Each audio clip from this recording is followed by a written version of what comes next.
You ask me why they are concentrating so much against me, my person, and accusing me of mass murdering or even money manipulation, which is very far from my nature. They're adopting this Nazi-like propaganda is something quite curious. It comes in the picture that the man there now, you see, he doesn't want to hear about the history of our country one day before he came back to Tehran a year ago and took over.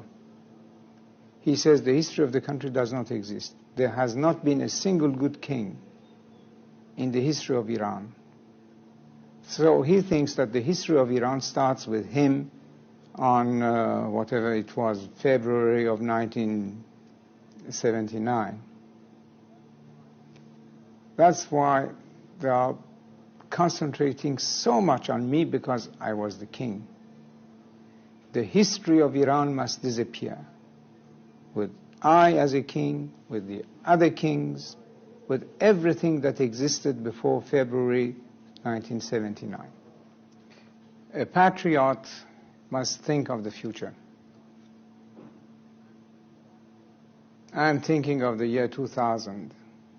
If we kept our youth and our population out of the orbit of the new technology, how could we be competitive with the rest of the world in the year 2000? Unless we are ready to fall in the category of the 5th or 6th grade nations. Now they say that boys of 15 and girls of 13 could marry. Our population explosion is 3.2 already. Soon it will become, I don't know, in the category of 5 to 6%. How are they going to feed these mouths? Especially if what now is making the wheels turn somewhat, that his oil money will be finished. It's only through technology and mastering the science, and the future of the world is based on technology and science. And this is only in the Western world that you could find. So the man is not thinking of the country or its future, only about his hatred against me. I'm thinking of the country, of our people, of our future, and he just wants to destroy what I am. That's the difference. How do you think future generations of Iranians will view your 37 years? The truth and the reality of history could not be kept always in the shadows.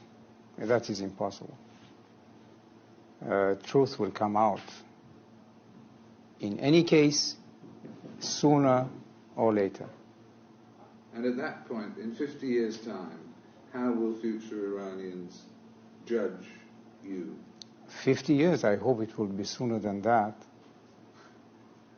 Well, whenever, I was saying, how will your people, after a period, judge you?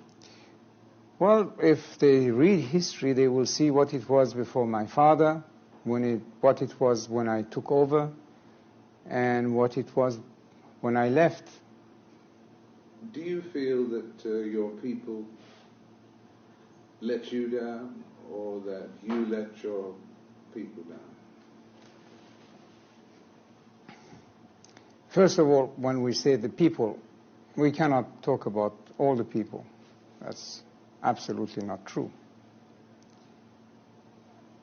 I can say that the silent majority remained silent.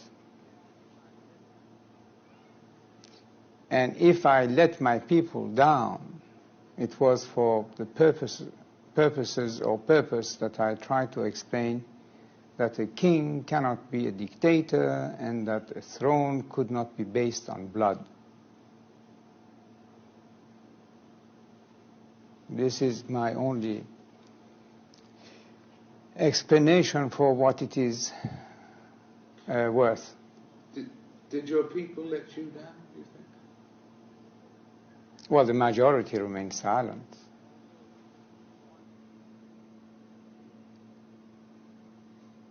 Is the worst thing about being here thinking of your homeland? Well, here or anywhere outside my country is the same. The question is that you cannot stop thinking about your own country. What do you miss most about it? No, what I miss, or what makes me really cry, is that we could have been this year, surely by the end of '82, something quite viable. And what are we now?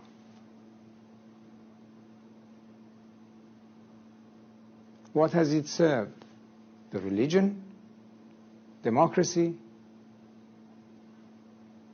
Human rights? The rule of the people?